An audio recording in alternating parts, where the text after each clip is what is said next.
আজকে আমাদের মাঝে কোনো কথা না বলে যিনি উপস্থিত হয়েছেন এবং আমাদেরকে অনুপ্রেরণা যোগাচ্ছেন সার্বক্ষণিকভাবে, সেই নেতা যিনি আমাদেরকে এখন সেই গণতন্ত্রকে পুনরুদ্ধার করবার সংগ্রামে নেতৃত্ব দিচ্ছেন, আমাদের ভারপ্রাপ্ত চেয়ারম্যান জনাব তারেক রহমান।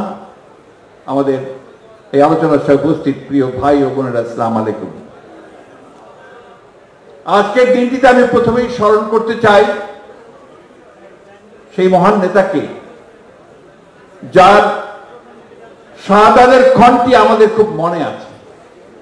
আমি এই জন্য সেটা বলতে চাই যে আমি তৎকালীন মার্কিন যুক্তরাষ্ট্রের একটি পত্রিকা, এটা এখনো আছে, নিউজউইক পত্রিকা, সাপ্তাহিক পত্রিকা, অত্যন্ত একটা জনপ্রিয় পত্রিকা।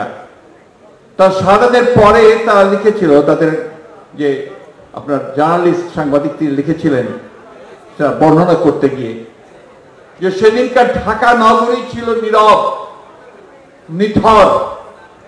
সমস্ত দোকানগুলো বন্ধ হয়ে গিয়েছিল, কারখানাগুলো বন্ধ হয়ে গিয়েছিল, কৃষক তার কাজ থামিয়ে দিয়েছিল কৃষিতে, জমিতে। একজন রিক্সা পুলার, সে তার রিক্সার পেছনে একটা বড় ছবি আঁকিয়েছিল কালো একটা ব্যাকগ্রাউন্ডে, সেখানে তাদের নিহত প্রেসিডেন্ট শহীদ রহমানের ছবি দিয়ে। এই ছিল সেদিন, জাস্ট তার পরে পরে ঢাকা চিত্র। এর পরের চিত্রটি আরো হৃদয়কে কেড়ে নিয়ে যাবে, আমাদের সকলকে নাড়া দিয়ে যাবে।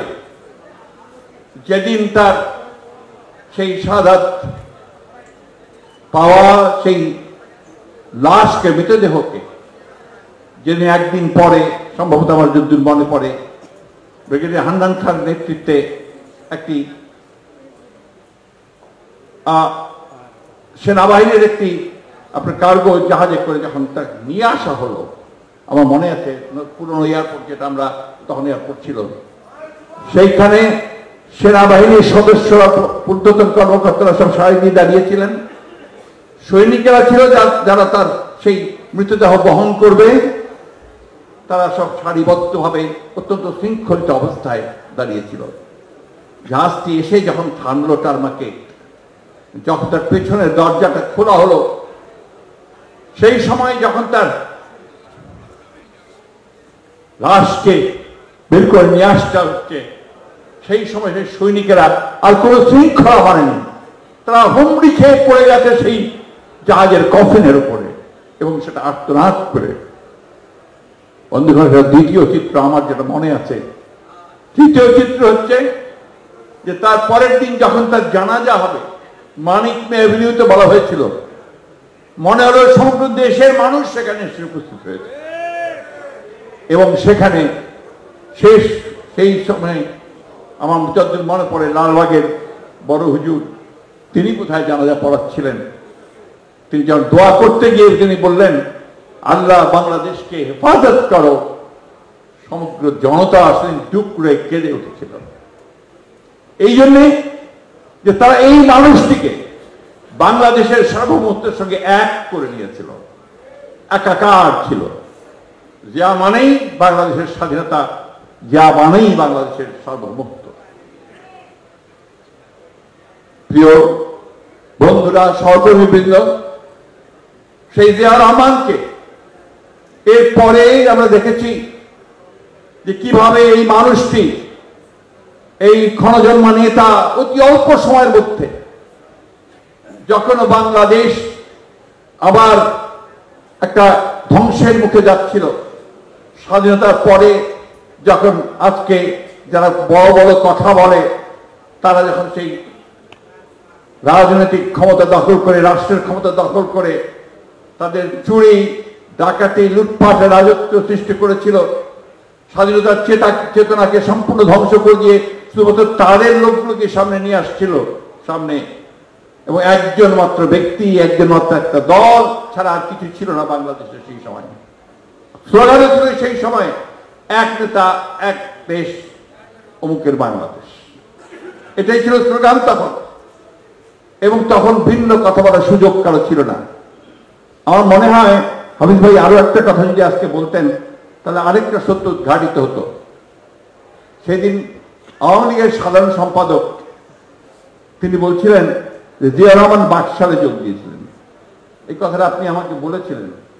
উনি তখন জিয়া রহমান সাহেবের, প্রেসিডেন্ট জিয়া রহমান সাহেবের উনি একান্ত সচিবের কাজ করছিলেন। জিয়া রহমান সাহেব বাকশালে যোগ দেননি। তখন সমস্ত বাকশাল করার পরে সমস্ত আপনার সরকারি কর্মকর্তা কর্মচারী, আর্মি, নেভি, এয়ারফোর্স সকলের কাছে আপনার বাধ্যতামূলক ছিল যে তাদেরকে বাকশালে যোগ দিতে হবে। তার কাছে সেই ফর্মও এসেছিল। সেই ফর্মটা তিনি হাফিজ সাহেবকে দিয়েছিলেন দেখার জন্য। তিনি বলছেন যে এটা হচ্ছে এইখানে বাকশালে যোগ দেওয়ার ফর্ম। তিনি বলছেন এই ফর্মটা ফাইলগুলো সবচেয়ে নিচে রেখে দাও। তিনি বাকশালে যোগ দেন। বন্ধুগণ, এই মানুষটির যদি সমস্ত জীবনই আপনারা ভালো করে বিশ্লেষণ করেন তাহলে দেখবেন যে একটা অসাধারণ একজন মানুষ, যার যোগ্যতা, যার মেধা, যার দূরদৃষ্টি এবং সর্বোপরি যার সততা প্রশ্নাতীত ছিল। এবং সেই জন্যই তার প্রমাণ হয়েছে যে পরবর্তীকালে যখন তিনি রাষ্ট্র পরিচালনার দায়িত্ব পেয়েছেন, সেই রাষ্ট্র পরিচালনার দায়িত্ব পাওয়ার পরে মাত্র 3.5-4 বছরের সময়ের মধ্যে তিনি গোটা বাংলাদেশের অবয়বকে পরিবর্তন করে দিয়েছেন। 1975 সাল পর্যন্ত আজকে দেখবেন আওয়ামী লীগের কেউ আপনার বাকশালের কথা বলে না। ওই প্রশ্নে তারা যেতেই চায় না। সেদিন ওই সংবিধানকে কে সবার আগে আপনার নষ্ট করেছিল? সবার আগে কাটাছেড়া করে আপনার বিশেষ ক্ষমতা আইন নিয়ে এসেছিল আওয়ামী লীগ। সেদিন জরুরি অবস্থা ঘোষণার আইন আওয়ামী লীগ নিয়ে এসেছিল। এবং সব শেষে যখন তারা কিছুতেই বাংলাদেশকে আর আপনার নিয়ন্ত্রণ করতে পারছিল না, বাংলাদেশের মানুষের মধ্যে শান্তি শৃঙ্খলা দিতে পারছিল না, তখন দুর্ভিক্ষ হয়ে মানুষ অসহায় মৃত্যুবরণ করছে, লুটপাট এমন ভাবে চলে গেছে। এটা আমার কথা নয়। আপনারা দেখবেন এখন যদি আপনারা দেখেন না, টেলিভিশনে সবসময় দেখায়, কথা শোনায়, আমাদের এক নেতার কথা সবসময় বাণী শোনায় না, ওই পানিতে দেখবেন উনি নিজেই বলছেন চারদিকে সব চোর। আমি সবাই পায়ে সোনার খনি আমি পেয়েছি একটা চোরের খনি। এবং এই দুর্নীতি লুটপাটের কথা বলতে তিনি নিজেও বলেছেন যে এত কম্বল আসলো বিদেশ থেকে রিলিফ হিসাবে, আমার কম্বলটা গেল কোথায়? এই হচ্ছে আওয়ামী লীগ, যারা সেই সময় থেকে শুরু করে এখনো পর্যন্ত বাংলাদেশকে লুট করে চলেছে। বন্ধুগণ, শহীদ জিয়া রহমানের কাজ, তার পরিবর্তনের ক্ষমতা, তার নেতৃত্বের ক্ষমতা বলে শেষ করা যাবে না। সেই সময় নিয়ে আমাদের অত্যন্ত বিজ্ঞ আলোচকরা আজকে সেই কথাগুলো অত্যন্ত স্পষ্টভাবে আলোচনা করেছেন। আমি শুধু রাজনৈতিক দিকটার দিকে একটু বেশি জোর দিতে চাই। শহীদ জিয়া বাংলাদেশি জাতীয়তাবাদ প্রবর্তন করেছিলেন। বাংলাদেশি জাতীয়তাবাদ ছিল একটা সম্পূর্ণ নতুন চিন্তা ভাবনা। কারণ এর আগে যেটাতে সবাই চেষ্টা করেছে, আওয়ামী লীগের একমাত্র লক্ষ্য ছিল বাঙালি জাতীয়তাবাদ প্রতিষ্ঠা করা। কিন্তু বাঙালি জাতীয়তাবাদ যেটা আপনার মাহবুবুল্লাহ সাহেব বলেছেন, বললে তো অনেকেই এসে যায়, পশ্চিম বাংলা এসে যায়, আপনার আসাম এসে যায়, ত্রিপুরা এসে যায়। তাহলে আমাদের এই ভূখণ্ডের মধ্যে আমরা কোথায় বাস করছি, আমরা কারা? উনি প্রথম বলে যে আমরা হচ্ছে বাংলাদেশ। এবং ওই যে পার্বত্য চট্টগ্রামের যারা বাংলায় কথা বলে না, বাঙালি নয়, তারা বলে যে আমরা উই আর নট বেঙ্গলিস, সেই তাদেরকে নিয়ে সম্পৃক্ত করলেন, সংযুক্ত করলেন। হিন্দু, মুসলমান, বৌদ্ধ, খ্রিস্টান, আপনার উপজাতি, জাতি সবখানে তিনি একখানে করে নতুন যে ধারণা তৈরি করলেন, নতুন যে আদর্শ তৈরি করলেন, যে জাতীয়তাবাদের যে দর্শন তিনি দিলেন, সেই দর্শনই কিন্তু বাংলাদেশকে আজ পর্যন্ত টিকিয়ে রেখেছে। বন্ধুগণ, আজকে তো এরাও বাধ্য হয়েছে, পাসপোর্টে আপনি যখন আপনার জাতীয়তা লেখেন তখন কিন্তু আপনাকে লিখতে হয় কেন বাংলাদেশ, তাই না? তো আজকে বন্ধুগণ, বক্তব্য দীর্ঘ করবো না, আমি শুধু এটুকু বলতে চাই যে তিনি কিন্তু সেই অবস্থা থেকে পরিবর্তন করে নিয়ে এসেছিলেন। আওয়ামী লীগ গণতন্ত্রের কথা বলে, বহুদলীয় গণতন্ত্রের কথা বলে তারা একদলীয় শাসন ব্যবস্থা বাকশাল প্রতিষ্ঠা করেছিল। আজকে এখানে বহু আমাদের ইয়াং জেনারেশনের ছেলেরা আছে যাদের তখন জন্ম হয়নি। এই আওয়ামী লীগ কি অবস্থা তৈরি করেছিল তখন? তারা প্রতি জেলায় জেলায় একজন করে গভর্নর নিয়োগ করেছিল। সমস্ত রাজনৈতিক দলগুলোকে নিষিদ্ধ করে দিয়ে কোনো দল থাকবে না, একটা মাত্র দল থাকবে, সেটা হচ্ছে বাকশাল। পত্রিকা সব বন্ধ করে দিচ্ছে। আমাদের ভাইরা আজকে অনেক ক্যামেরা নিয়ে আপনারা আছেন, তারা পত্রিকা লিখবেন, এখনো লিখতে পারছেন না কিন্তু চেষ্টা করছেন লেখার। সেই সময়ে সমস্ত সংবাদপত্রকে বন্ধ করে দেওয়া হয়েছে। কারো ব্যক্তিগত মতামত দেওয়ার কোনো অধিকার ছিল না। মাত্র 11 মিনিটের একটা আলোচনার মধ্য দিয়ে তারা তাদের সেই একদলীয় যে পার্লামেন্ট ছিল সেই পার্লামেন্টে সেদিন তারা এই বাকশাল আইন পাশ করে নিয়েছিল। তখনও কিন্তু প্রতিবাদ হয়েছিল। জেনারেল উসমানী, আমাদের সিদ্দিকী, মইনুল হোসেন, নুর আলম সিদ্দিকী, তারা সেদিন প্রতিবাদ করেছিলেন। সেই জায়গা থেকে বহুদলীয় গণতন্ত্রকে ফিরিয়ে নিয়ে এসেছিলেন শহীদ প্রেসিডেন্ট জিয়াউর রহমান। কিন্তু আর্মি অফিসার ছিলেন, তার তো প্রয়োজন ছিল না, কিন্তু ডিক্টেটরশিপ নিয়ে বহুদিন চলতে পারতেন।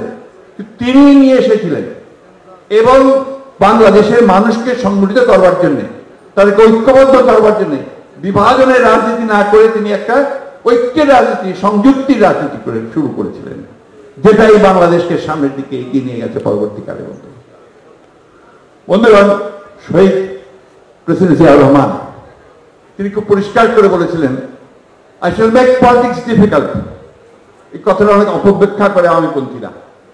তিনি এই কথাটা এই জন্য বলেছিলেন যে আমি সেই রাজনীতির সূচনা করব, রাজনীতি হবে কৃষকের, শ্রমিকের, জনতার, এবং যে রাজনীতি মাঠ থেকে উঠে আসবে। সেই কারণেই যখন আপনার বাকশাল সৃষ্টির পরে আপনার যখন বাতিল করা হলো, তখন আওয়ামী লীগ তখন কিন্তু তাদের পুনর্জন্ম হয়েছিল নতুন করে, নতুন রাজনৈতিক দলে।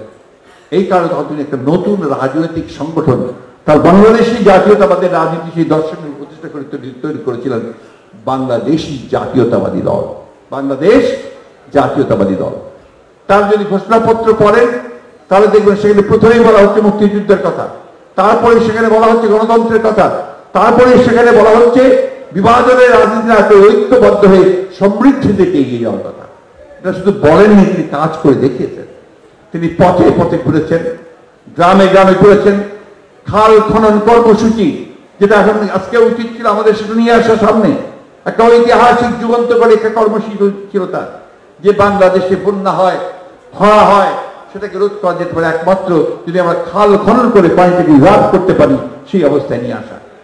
আজকে 30টা প্রকল্প নিয়ে কথা হচ্ছে। এখানে বসে আছেন আমাদের হাফিজ সাহেব, তিনি পানি সম্পদ মন্ত্রী ছিলেন অনেকদিন। সেই 30টা প্রকল্প কিন্তু চিন্তাটা সম্পূর্ণ শহীদ প্রেসিডেন্ট জিয়াউর রহমানের।